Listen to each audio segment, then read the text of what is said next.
What's happening, guys? So it's been a while since I made a Black Desert video, and I apologize for the delay, but I want to talk about this new Black Desert content we have. There's a lot of really great stuff to discuss, so I want to make this video. As you guys know, if you're not living under a rock, you're probably aware that the Sage class got released. It's actually a lot of fun. I'm leveling mine right now.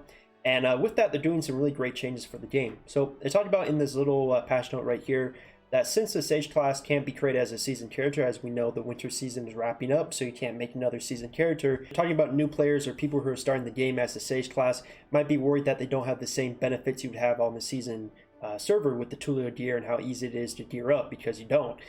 So they said, don't worry, they actually have a new system which is really great. So you see right here, once you have Pen Naru Gear or the Awakening weapon, you can exchange it for these new tiers of gear through the exchange quest they're going to be adding to Black Desert. Now how it works is that this gear will have the same end stats and effects similar to the Duo and Trio enhanced Blackstar gear. Very exciting that you can get these for relatively easy stuff. I mean, Naru gear is very easy to upgrade, and you get from just completing the main storyline, and the Awakening weapon you get simply from just completing the Awakening quest. Now of course the Sage class does not have their Awakening released yet, so you can't do that one to get your Blackstar equivalent weapon, but you can just wait for that. They said they will have it available soon. The Sage Awakening usually will come within the next couple weeks, honestly. They do release it pretty quickly, and then you can do this quest line and get that for your weapon too. So let's say you're like most people and don't have your Naru gear anymore because you probably traded it for Tulio gear on the season server.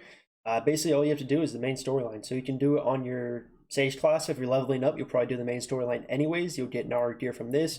Scroll all the way down, you see mostly through the Capotia storyline, you'll get a bunch of freaking Blackstones. The beginner ones you can use to upgrade the Naru gear to Pen, which is relatively easy to do. I have a guide on that if you are confused.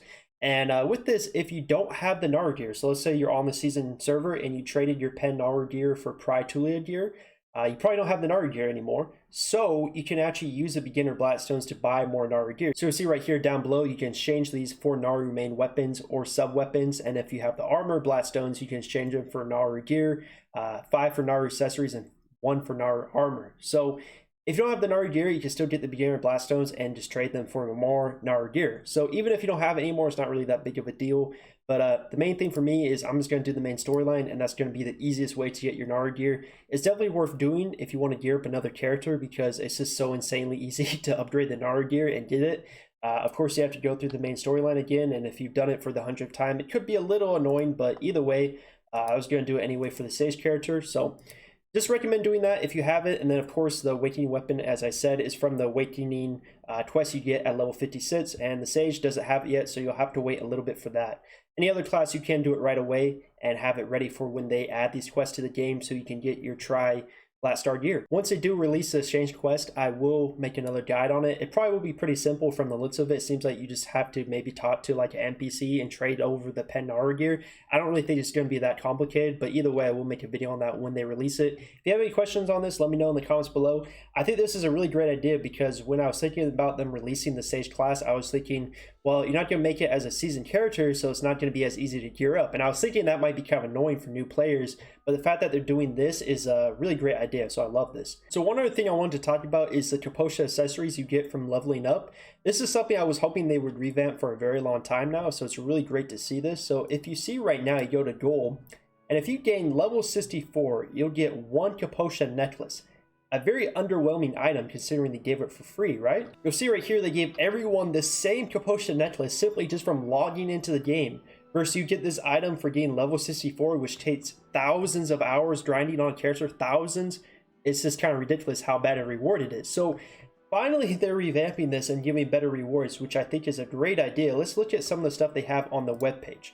So you see right here they have new rewards. So if you get to level 64, before it was a Kapotia necklace, now they're giving it at level 61, which is great. So they're giving all the Kapotia accessories, the base tier ones, from 58 to 61 now.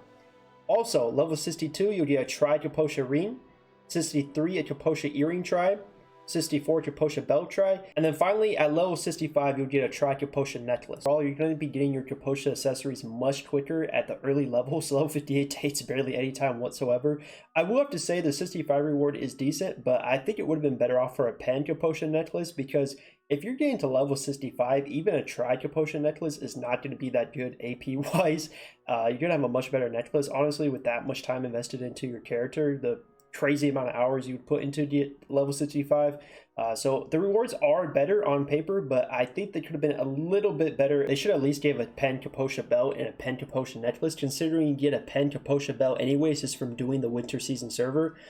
So overall, the rewards are better, but I would like to see them keep going down this route and rewarding people, because when you hit level 64 and 65, it should feel really good. Like, you should get some really nice items, because that is a big time investment. So this is a good direction, but I hope they keep going with this route. Anyways, that's really the video. I want to kind of wrap it up now because I want to get back to leveling my Sage class. And let me know in the comments below if you guys have any questions. One last thing to mention though, the Tri Blackstar equivalent gear that you're getting from the Naru pen gear that you're trading over, you cannot trade this gear to the marketplace, so it's not sellable, so you're not going to be able to make any profit off it. It's like the Talivia gear from the season server where you can't sell it on the market, so just keep that in mind. You're not going to be making a ton of silver or anything off it. It's just strictly to gear up basically an old character or for a new player who didn't get to do the season server. So either way, let me know in the comments below what you guys think about this, what you guys think about the new Kapotia rewards for leveling up, and I'll see you guys in the next video very soon.